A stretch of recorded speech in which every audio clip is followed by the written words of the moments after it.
ఆంధ్రప్రదేశ్ రాష్ట్ర వ్యాప్తంగా మహిళలకు ఆర్టీసీ బస్సుల్లో ఉచిత ప్రయాణం వేడుకగా ప్రారంభమైంది. మహిళల సాధికారతకు బలమైన అడుగుగా రాష్ట్ర ప్రభుత్వం ప్రవేశపెట్టిన స్త్రీశక్తి పథకంను హోంమంత్రి వంగలపూడి అనిత అనకాపల్లిలో ఆర్టీసీ డిపో వద్ద ప్రారంభించారు.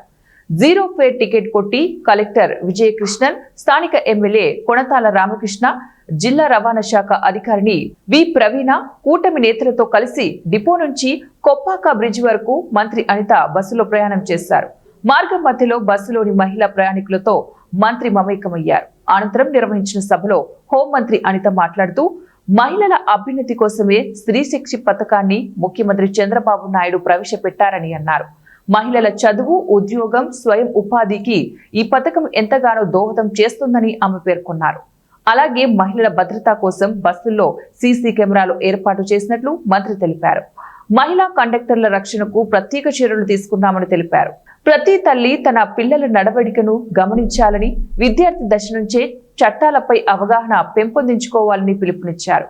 శక్తి యాప్ డౌన్లోడ్ చేయాలని మంత్రి అనిత ప్రజలకు సూచించారు. ఈ కార్యక్రమంలో జిల్లా joint collector M Jahnavi, MLA Konathala Ramakrishna, రాష్ట్ర అర్బన్ ఫైనాన్స్, గృహ నిర్మాణం సంస్థ కార్పొరేషన్, మార్క్ఫెడ్ కార్పొరేషన్ల చైర్మన్లు Peela Govind, Battula Tatayya Babu, Malla Surendra, Karotu Bangaraju, RTO Ayesha, DCMS chairman Kotni Balaji తదితరులతో పాటు కూటమి నేతలు, కార్యకర్తలు, అధిక సంఖ్యలో మహిళలు కూడా పాల్గొన్నారు.